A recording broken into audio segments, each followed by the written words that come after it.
대통령 특별기는 누구나 시선을 집중하는 비행기입니다. 시대에 따라 특별기의 모양도 변해왔습니다. 에어포스 1은 비록 대통령을 태운 공군 항공기로 묘사할 수 있지만 이제는 이 용어를 한 국가의 총사령관을 수송하기 위해 준비한 특별 항공기로 지칭하는 것이 일반적인 관행입니다.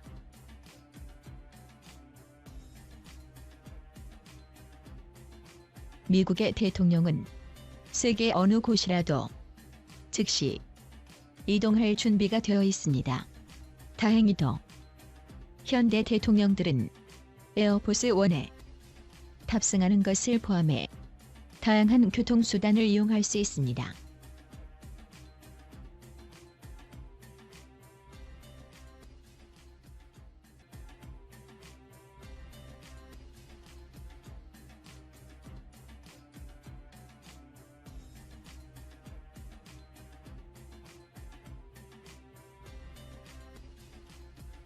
엄밀히 따지면 에어포스 1은 대통령을 태운 공군기를 묘사하는 데 사용되지만 20세기 중반부터는 한 국가의 총사령관을 수송할 수 있는 특정기를 지칭하는 것이 표준 관행이 되었습니다. 오늘날 이 이름은 꼬리코드 28000과 29000을 탑재하고 있는 고도로 맞춤화된 보잉 747-200P 시리즈 항공기 2대 중 하나를 가리킵니다. 항공기의 공군 명칭은 VC-25A입니다. 에어포스 1은 미국 문화뿐만 아니라 전 세계적으로 수많은 언급들을 만들어내며 대통령직을 가장 잘 인정받는 상징들 중 하나로 여깁니다. 미국 국기, 미국 대통령의 국세라는 글귀와 함께 휘날리는 곳마다 부정할 수 없는 존재로 여깁니다. 공중급유를 할 수 있는 에어포스 1은 사정거리가 무한하며 대통령이 이동해야 할 곳이라면 어디든지 옮겨갈 수 있습니다.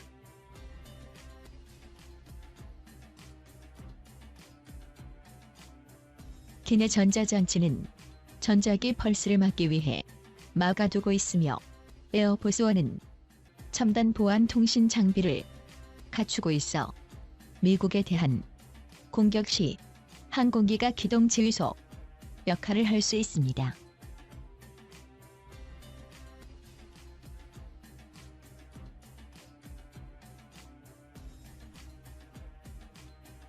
기내 안에서는 대통령과 그의 수행객들이 4000평방피트의 바닥 공간을 3층 높이에서 즐기고 있는데 여기에는 큰 사무실, 화장실, 회의실이 딸린 대통령을 위한 넓은 스위트룸이 포함되어 있습니다. 에어포스 1에는 수술실 역할을 할 수 있는 의료용 스위트가 포함되어 있으며 의사는 영구적으로 탑승하고 있습니다.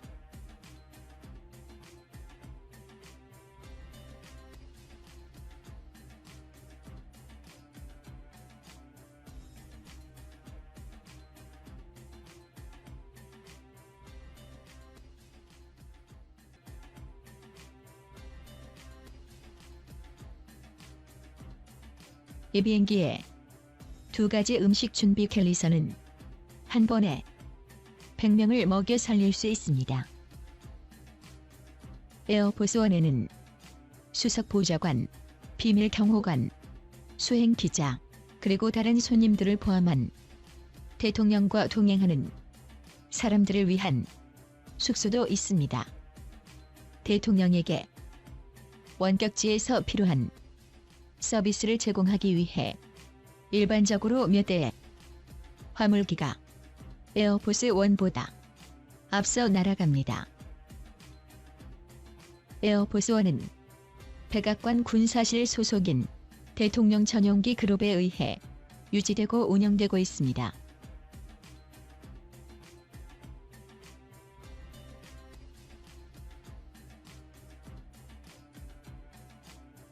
에어리프트 그룹은 1944년 프랭클린 디 대통령의 지시에 따라 대통령 조종실로 설립되었습니다.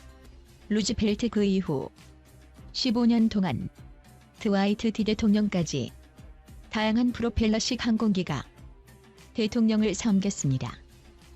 아이젠하워는 1959년 8월 보잉 707 스트라톨라이너인 VC-137A를 타고 유럽으로 날아갔습니다. 1962년 존 F 케네디는 대통령 전용기로 제작된 제트기를 타고 비행한 최초의 대통령이 되었습니다. 몇 년 동안 현재의 항공기들 중 첫 번째가 조지 H.W. 부시 대통령 행정부 시절인 1990년에 인도된 것으로 몇 개의 다른 제트 항공기가 사용되었습니다. 트럼프 대통령이 다시 새로운 전용기를 구매하는 계약을 했습니다. 새 디자인은 통체 밑쪽에는 파란색, 위쪽 하늘 쪽에는 흰색, 통체 중간에는 엷은 빨간색이 들어갈 것으로 예상됩니다. 새 에어포스 1은 2024년에 취항할 것으로 예상됩니다. 예산은 39억 달러가 들어갈 것으로 책정되었습니다. 그간 사용해왔던 에어포스 1은 1962년 존 F 케네디 대통령 시절 미국의 20세기 산업 디자인의 아이콘으로 불리는 레이먼드 로이가 디자인했던 것입니다.